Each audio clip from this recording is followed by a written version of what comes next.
আসসালামু আলাইকুম রহমতুল্লাহি ওয়া বারাকাতুহু। প্রিয় দেশবাসী, আপনারা সবাই জেনেছেন যে আজকে শাহজালাল আন্তর্জাতিক বিমানবন্দরে একটা আগুন লেগেছে।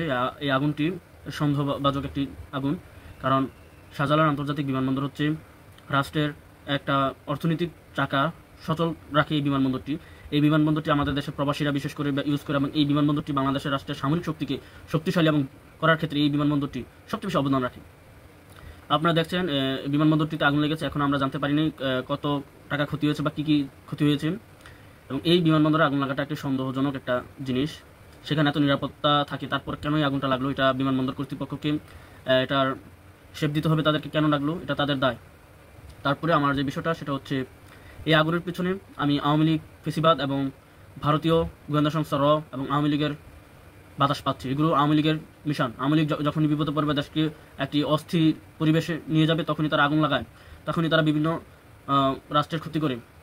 বিশেষ করে এই আগুনটি একটি সন্দেহ দৃষ্টিতে আমি দেখছি, বিশেষ করে ভারতের র গোয়েন্দা সংস্থা, ভারত এগুলোতে জড়িত থাকতে পারে। এখন উচিত এই ফায়ার সার্ভিস কর্মীদের যত তাড়াতাড়ি আগুনটা নিবানো যায়।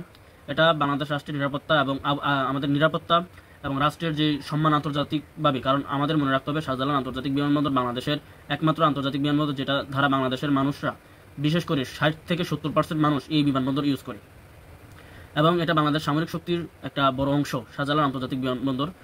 এখন এটাতে যেহেতু আগুন লেগেছে, এই আগুনে কারা জড়িত, কারা এর সাথে তদন্ত করে বের করা হোক, এবং অন্তর্বর্তীকালীন সরকারের সকল উপদেষ্টা বিশেষ করে ডক্টর মোহাম্মদ ইউনূসকে এর জন্য মামলা দেওয়া হোক। কারণ আপনি দেশের সরকার, কারণ আপনি এই মুহূর্তে থাকা অবস্থায় কেন দেশে এরকম অগ্নি সংযোগ বা আগুন লাগবে? এরকম আগুন কেন লাগবে?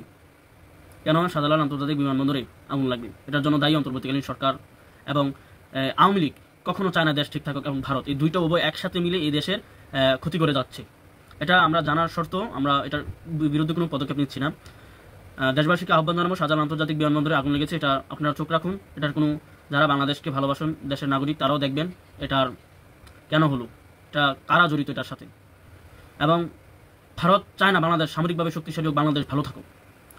ভারতের একটা গোপন শক্তি চাচ্ছে বাংলাদেশে হয়তো হিন্দু মুসলমানের মধ্যে একটা দাঙ্গা লাগাক, হয়তো সামরিকভাবে একটা অস্বস্তি করে তোলক, বা শাহজালাল বিমানবন্দরটা আমরা তথ্য পেয়েছি সেখানে বিশেষ করে সেনাবাহিনী একটু সমরস্ত্র এসেছিল বিমানবন্দরের বিমানের মাধ্যমে, সেগুলো নাকি সেখানে ছিল। এগুলোতে নাকি ভারত জেনে ইচ্ছাকৃতভাবে বিমানবন্দরে আগুন লাগিয়েছে, সেটা বলা যায় না। কারণ আমরা বিগত সময়ে তথ্য পেয়েছিলাম যে বাংলাদেশের Y-130 এরকম কিছু প্রশিক্ষণ বিমান ক্রয় করেছিল চীন থেকে, রাশিয়া থেকে।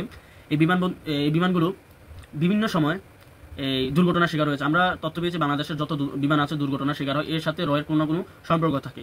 আমরা জানতে পেরেছি যে এই ভারত এক ধরনের বারুদ আছে, যেগুলো বিমানের যেই তেল, আমরা বিমানকে যেই তেলটা ভরি, বিমান চালানোর জন্য যে তেল প্রয়োজন ইঞ্জিনের, সেই তেলের সাথে এক ধরনের বারুদ ঢুকিয়ে দেওয়া হয় মিক্স করে, এবং এই বারুদরা যখন ইঞ্জিনের তেলটা যায় সেখানে একটা ছাঁকনি থাকে। বিমানের যে তেলটা ইঞ্জিনে যায়, বিমানের যে ট্যাঙ্কার, সেখানে তেল থাকে, সেখান থেকে ইঞ্জিনে যাওয়ার সময় যে রাস্তা, এখানে একটা ছাঁকনি থাকে। এই ছাঁকনিতে যখন বারুদ একত্রিত হয়, তেল যখন যাইতে পারে না, তখন ইঞ্জিন গরম হয়ে যায়। তারপরে সেখানে এবং বারুদ থাকে, এই দুটো মিলে আগুন জ্বলে যায়। আগুন জ্বলে সেখানে বিমানগুলো ধ্বংস হয়।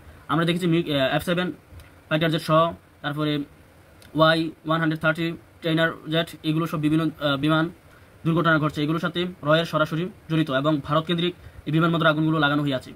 তাই আবার এমন হতে পারে বর্তমান অন্তর্বর্তীকালীন সরকার বাংলাদেশের সামরিক শক্তিকে বাড়াচ্ছে, সেই বাড়ানোর কারণে ভারত ইচ্ছাকৃতভাবে এই বিমানবন্দরে আগুনটা লাগিয়েছে। এটা ভারতকে ধরতে হবে আমাদের। ভারত আওয়ামী লীগ এক হয়ে রাষ্ট্রের বিভিন্ন ক্ষতি করে যাচ্ছে। তাই রাষ্ট্রীয়ভাবে আওয়ামী লীগ এবং ভারত এই দুইটাকে আমাদেরকে ধরতে হবে, ধরে এই দুইটাকে শিক্ষা দিতে হবে ইনশাল্লাহ। আগামীতে এরকম যেন কোনো দুর্ঘটনা না ঘটে, এটার জন্য সরকারকে প্রস্তুত থাকতে হবে, এবং এই দুর্ঘটনার জন্য দায়ী সরকার, অন্তর্বর্তীকালীন সরকার এবং বাংলাদেশ বিমানবন্দরের যে সকল অফিসার বিমানবন্দর নিরাপত্তাজনিত কাজে আছে, তারা এটার সাথে জড়িত কিনা সেটা তদন্ত করতে হবে, এবং তারা থাকা সত্ত্বেও কেন আগুনটা লাগলো, কিভাবে কি হলো, সেটা সম্পূর্ণ কিছু করতে হবে, এবং এটা দেশবাসী জানতে চায়। তাই আমরা বলতে চাই, এই বিমান বাহিনীর যেই অবস্থান বা বাংলাদেশ বিমানবন্দর, শাহজালাল আন্তর্জাতিক বিমানবন্দর ঢাকা, তার যে নিরাপত্তা বাহিনী, তারা কি করছিল, এই আগুনটা কিভাবে লাগলো, এটার জন্য তারাও দায়ী। তাদেরকেও আইনের আওতায় আনা হোক।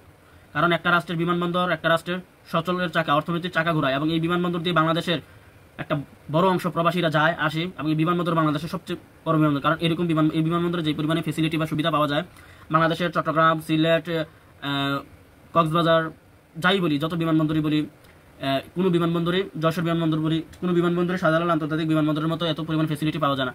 এটা নষ্ট মানে সবগুলো নষ্ট, সবগুলোতে এখন একটা বড় ধরনের প্রভাব ফেলবে এই বিমানবন্দরটার।